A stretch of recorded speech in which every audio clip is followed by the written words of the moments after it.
Join us at CE on the Beach, June 26th to 28th, 2025, at the stunning Westin Grand Cayman Resort and Spa. This is the ultimate destination event for dentists, teams, coaches, and speakers. Save your spot now and get $150 off with promo code KHENRY. Visit ceonthebeach.com to register today.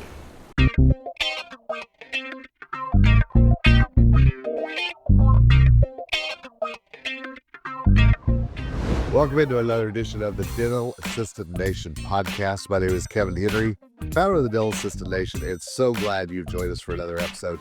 This one's a little different this week. We were actually on location at a meeting in Tulum, Mexico over the weekend and got a chance to get to know Jennifer Schultz, a dental assistant with more than 20 years of clinical experience. And she's just getting ready to start becoming a speaker, which I am thrilled about. There needs to be more assistant speakers out there that are focused on making assistants the best that they can be. And I'm thrilled that Jennifer is starting her career.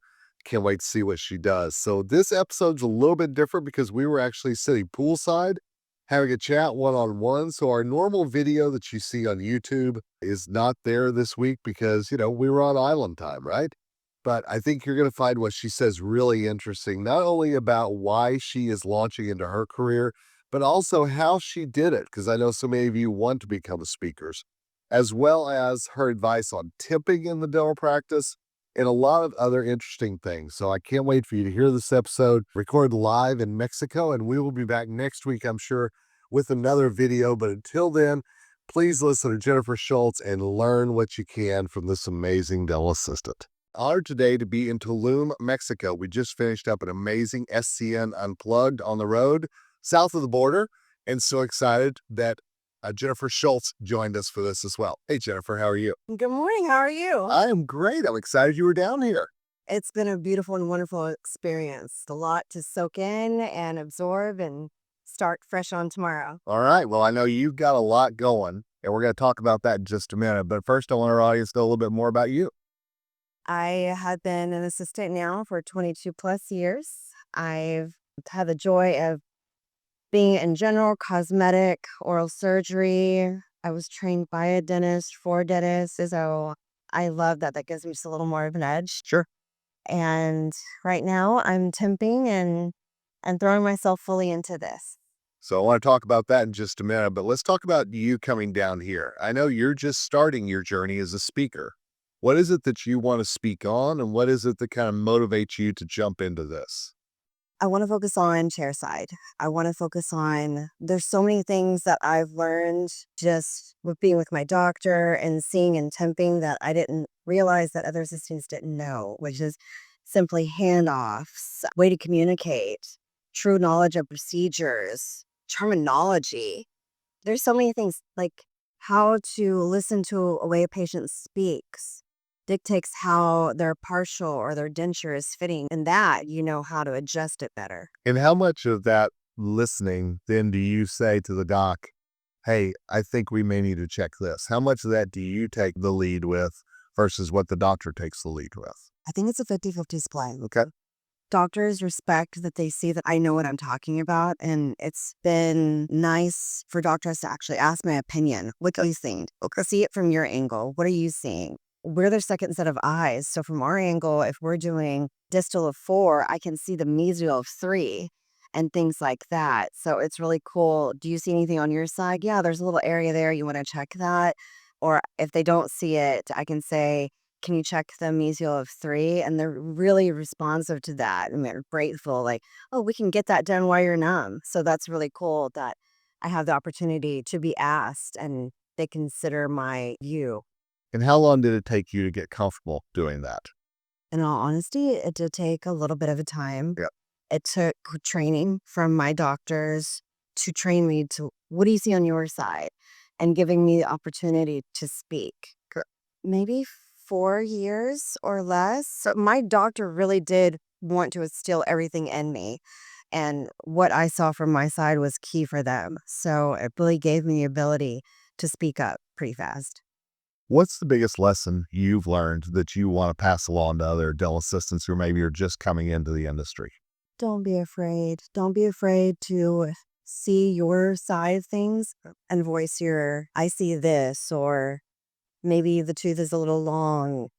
Can we shade this here? Or they really do respect your opinion as long as you're confident in what you're saying. Now, if you're one of those that may be meek and mild and you say it for the first time, perhaps they won't be as receptive, but keep on seeing your side and they'll respect you for it. So you mentioned the meek and mild, and I know sometimes it takes a little bit to build up courage. You said it did with you. How did you build up that courage to finally get to the point where you were confident enough? Again, I have to lay that on my doctor. Okay. They wanted my point of view. That's why I was trained to be that point of view from that side of the chair. Okay. So it really helped that. And not all doctors have the time or the willingness to do that. So a part of you has to be assertive. Okay. And finding your way through this. So when you're up on stage, you've got those other assistants watching you, listening to you. I'm just kind of manifesting this for you right now. Yeah, absolutely. Absolutely. Do you want to be more hands-on? Do you want to be more lecture? What's kind of your hope for what's to come for you? Really hands-on. Okay. Because the handoff, being able to hold 4 or 5 things and use that peeky to scoop or to show a setup and how the doctor has his tray, which is no man's land. And then we have our tray. And one thing when I temp, and I let my doctors know ahead, I'm an assistant for a doctor. So I will hand you everything. Is that okay? Most doctors don't know what that is because they haven't had the pleasure of that. So I will purposely put everything on my side. And then they find like, oh my gosh, I'm so spoiled. I love that. Can you show my girls how to do that? And if something ends up on that tray, I'm like, the force isn't strong with me. You're going to have to help me out. But yeah, I think doing more of a hands-on, I don't even know what that looks like. Okay. But showing assistants how to place clamps. Yeah. How to pack cord. If you're using your air wire syringe to help open up that strova area, it really slides right in. Okay. Temporaries. I take provisional classes. I try to at least once a year. Yeah. And even though I know what I'm doing, there's always a teacher that will show you just a little bit more. So I would like to show them what I've learned, how to help those provisionals. You want to keep those contacts. How do you rebuild those contacts? If you've lost a cuss, how can you rebuild those cuss? There's just so many things that I would like to share. So we know in so many states, there are few, if any, CE requirements for assistants. We know a lot of times it's on them to learn for themselves. How do we get more assistants to want to learn? You know, like you were just saying, that little bit of knowledge that you get every time that you go to a temporary class. That's a great question. I've seen, at least in my state, where they're leaning more towards webinars, which is great, but I feel like in persons just give you some, you got to want to learn more. I really believe you can be complacent and just happy where you're at, or you can want to get that hands-on experience, want to be able to, and not just doing a webinar, which is on computer, but have the time to talk to your speaker. Go out there and become the best you can be. And to do that, you've got to get in-person instruction. So what motivated you to do that? I'm curious. What was that thing that said, I'm going to be the best dental assistant I can be? Is that just who you are, or did you learn that along the way? I have to give it up to God.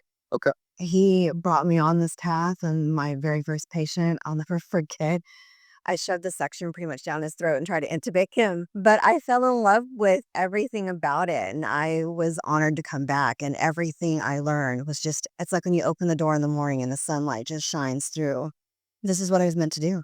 And I love it. And I've had amazing doctors along the way.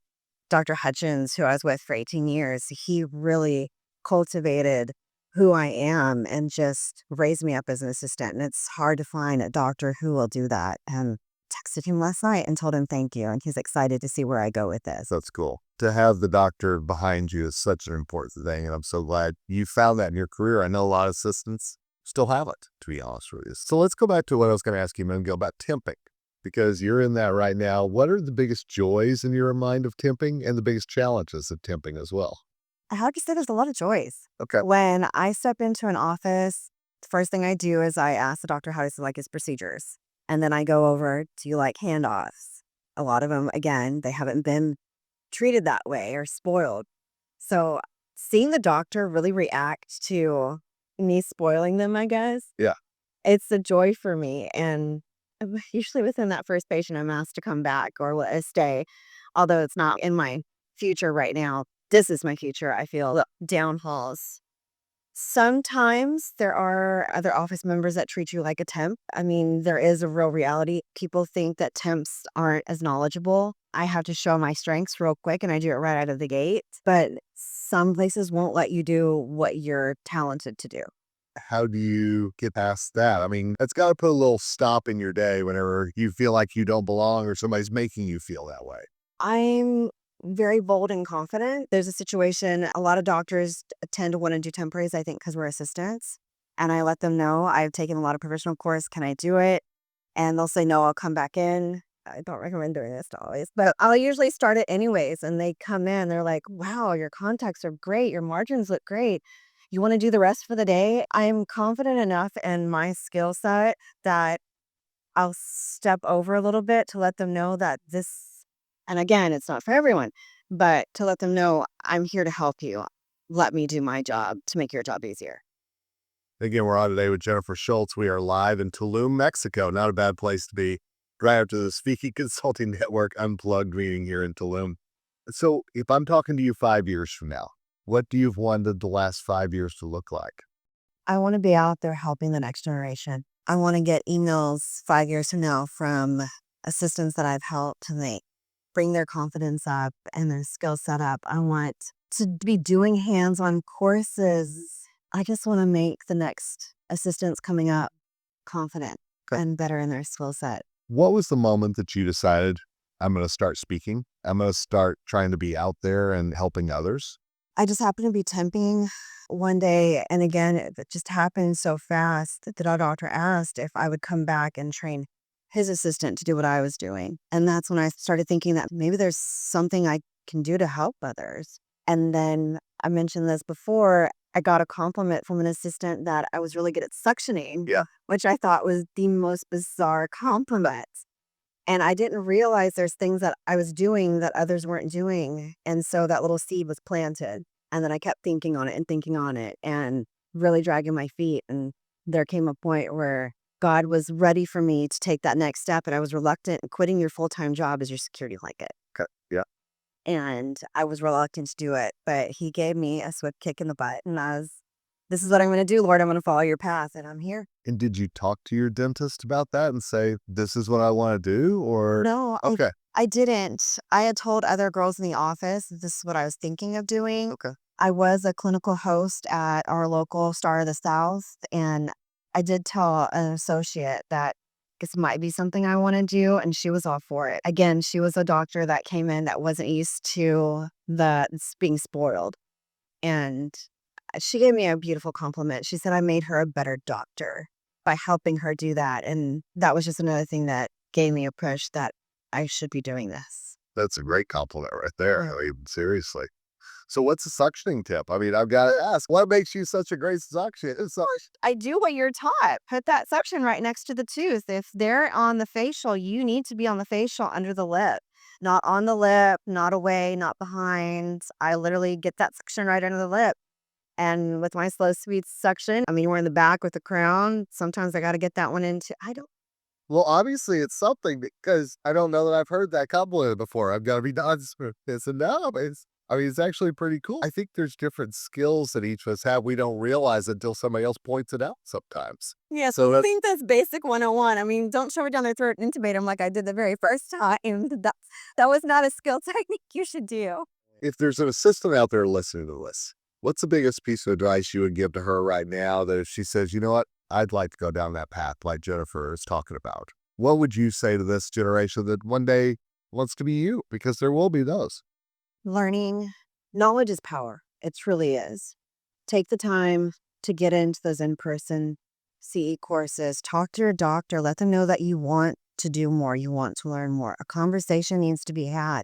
Be confident in that conversation and know that you want to do this and you want them to teach you. Not always do doctors have time to teach, but if they know that you want to learn, they're going to take that time. Just have a conversation with them. All right, and then I'm going to flip it on you. Last question here for you. If I'm a doctor listening to this, how do I take that from my assistant? How do I best support him or her if they want to go down this path? Being a doctor, you have to have the time. And if you want the best, you can train the best.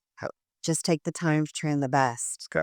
There's turnover rates in dentistry. And if you have someone that is a great assistant, a great people person, great chair side, they just need to learn a little bit more, take that time and really cultivate them, bring them up. Yeah. And you're going to have someone that you're going to keep forever. Love it.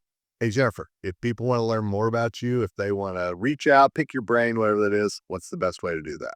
You can email me at jennifer03schultz@yahoo.com, or you can find me on the SCN website under speakers. And we will make sure to put both of those links in the show notes. Very easy to click, get through to Jennifer immediately because I know she's a wealth of knowledge for all those dental assistants out there. And I know she's got great things ahead for her in the meeting space. So, hey, thanks for hanging out with me here in Paradise. I appreciate it. Best of luck to you. And I'm looking forward to what comes next for you. Thank you so much. Enjoy your week. Absolutely. Thanks to all of you that listen to this episode. Signing off. And as always, wishing you nothing but success ahead.